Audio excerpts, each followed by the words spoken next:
श्री स्वामी समर्थ. मी आहे अमृता आणि माझ्या ब्लॉगमध्ये तुमचं खूप खूप मनापासून स्वागत आहे.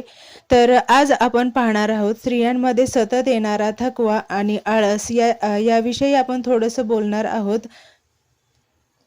थकवा ही आजकालची कॉमन गोष्ट झालेली आहे. प्रत्येक स्त्रियांमध्ये ना आजकाल भरपूर थकवा जाणवतो. थोडंसं काम केलं की थकवा आल्यासारखा होतो. काम करायची इच्छा राहत नाही किंवा आहे हे समोरचं काम सुद्धा जे घरातलं आहे ते सुद्धा करू वाटत नाही. तर आपण याच विषयावर आज थोडंसं बोलणार आहोत. गृहिणींना सतत आळस आणि थकवा येण्याची प्रमुख काही कारणे आहेत. ते आपण थोडक्यात बघूया. अपुरी किंवा खराब झोप, पोषण तत्वाची कमतरता, विशेषतः शरीरामध्ये लोह, व्हिटॅमिन B12 आणि व्हिटॅमिन D या गोष्टींची कमतरता झाली ना भरपूर थकवा जाणवतो. माझ्या बाबतीत हे असंच झालं होतं आणि मला भरपूर थकवा जाणवत होता. म्हणून म्हणलं चला याविषयी आपण एक थोडासा अनुभव शेअर करावा, म्हणजे ज्यांना पण थकवा हे येतात किंवा आजकाल महिला आपल्याकडे दुर्लक्ष करतात त्यांच्या म्हणजे या गोष्टी लक्षात नाही येत तर त्या आणून द्याव्यात. शारीरिक हालचालींचा अभाव, मानसिक ताणतणाव आणि या अशा छोट्या छोट्या गोष्टी आहेत ज्या आपल्याला समजत सुद्धा नाहीत. दिवसभर घरकामाचा ताण असतो, डिहायड्रेशन आणि चुकीच्या खाण्याच्या सवयींमुळे ऊर्जेची पातळी कमी होऊन थकवा जाणवतो. आता ही झाली लक्षणे किंवा कशामुळे थकवा येतो ते. आता ते थकवा येण्याची काही कारणे आहेत त्या आपण बघूया. थकवा आणि आळस येण्याची काही प्रमुख कारणे पण आहेत. तर आपण एक एक करून वन बाय वन करून सगळी कारणे आपण थोडक्यात बघूया. पहिलं आहे ते पोषण तत्वाची कमतरता. शरीरामध्ये बघा लोहाचे म्हणजे आयरॉनची कमतरता झाल्यामुळे ना हिमोग्लोबिन कमी होऊन थकवा जाणवतो. तसेच व्हिटॅमिन D आणि B12 ह्या सुद्धा शरीरासाठी खूप महत्त्वाच्या गोष्टी आहेत. याच्या कमतरतेमुळे सतत थकवा आणि आळस आल्यासारखे सतत जाणवतो.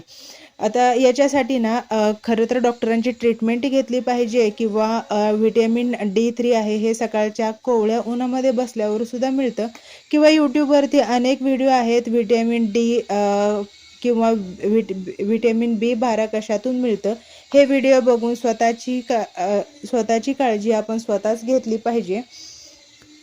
तर चला दुसरं कारण बघूया. अपुरी किंवा खराब झोप. आजकालची लाईफस्टाईलच अशी झालेली आहे ना, झोपेचं वेळेचं किंवा कुठले नियमच राहिलेले नाहीत. सकाळी उशिरा उठणे, दुपारी उशिरा झोपणे आणि उशिरा उठणे संध्याकाळच्या टायमिंगला, दुपारची भरपूर झोप घेणे आणि संध्याकाळी म्हणजे रात्री खूप उशिरा झोपणे, असंच म्हणजे चुकीची लाईफस्टाईल झालेली आहे. तर 7-8 तासांची शांत झोप न मिळाल्यामुळे ना शरीराला ऊर्जा निर्माण करू शकत नाही शरीर आणि त्याच्यामुळे ना थकवा जाणवतो. झोप ही महत्त्वाची गोष्ट आहे. वेळेत झोपलं पाहिजे, वेळेत उठलं पाहिजे आणि भरपूर झोप घेतली पाहिजे, निदान 7-8 तासांची तरी. थायरॉइड आणि आरोग्याच्या समस्या. आजकाल ना लाईफस्टाईल चुकीची झाल्यामुळे कमी वयामध्येच ना बरेच आजार उद्भवायला लागतात आणि त्याकडे आपण दुर्लक्ष करतो आणि आपल्याला असं वाटतं की नॉर्मल गोष्टी आहेत ह्या, कामामुळे थकवा येत असेल किंवा अजून छोट्या मोठ्या गोष्टींमुळे थकवा येत असेल म्हणून आपण या गोष्टींकडे दुर्लक्ष करतो. हायपोथायरॉइडिझम, थायरॉइडची पातळी कमी होणे, मधुमेह म्हणजे डायबिटीज यामुळे शरीरातील ग्लुकोज ऊर्जेत बदल होत जातात, त्यामुळे पण थकवा येतो. त्याच्यानंतरचं कारण मानसिक ताण. सततची चिंता किंवा मानसिक तणावामुळे शरीरातील कोर्टिसोलची पातळी वाढते, त्यामुळे ऊर्जा कमी होते. बघा मानसिक ताण, टेन्शन असणं किंवा धावपळीचं आयुष्य आहे त्याच्यामुळं ना बऱ्याच ताण येतो मनावरती आणि रिलॅक्स तर वाटतच नाही. त्याच्यामुळं ना आपल्याला थकवा भरपूर जाणवतो.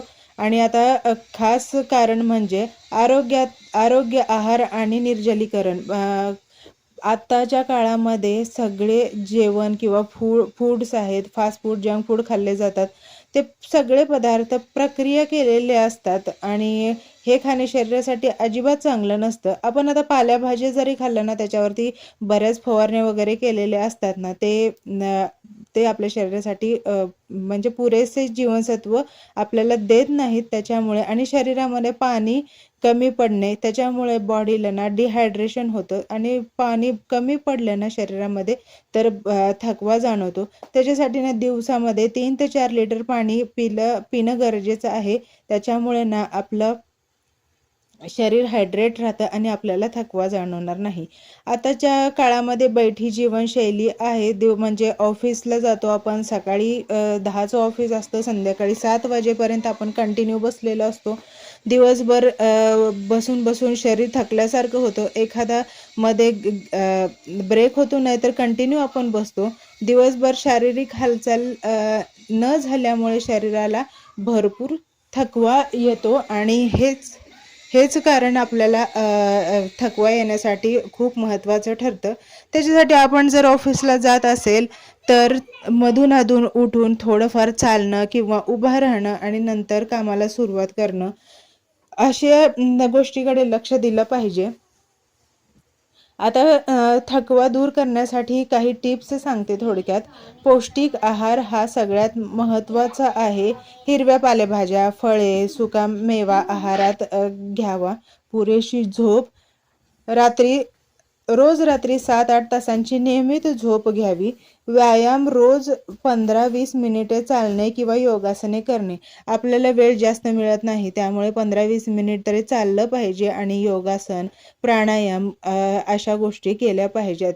भरपूर पाणी पिलं पाहिजे. पुरेसे पाणी पिल्यामुळे ना अजिबात थकवा जाणवत नाही. बॉडी हायड्रेट राहते आणि त्याच्यामुळे आपल्याला थकवा आल्यासारखं वाटत नाही.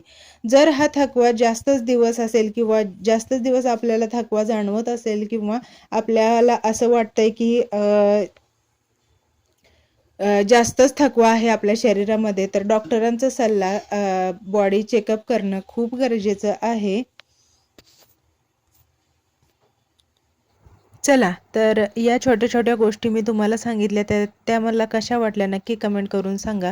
जर या पद्धतीने आपलं रुटीन फॉलो केलं ना, तर आपला दिवस पूर्ण एनर्जेटिक जाईल आणि खूप छान आनंदात आपल्या मुलांसोबत, आपल्या फॅमिलीसोबत आपल्याला वेळ घालवता येईल.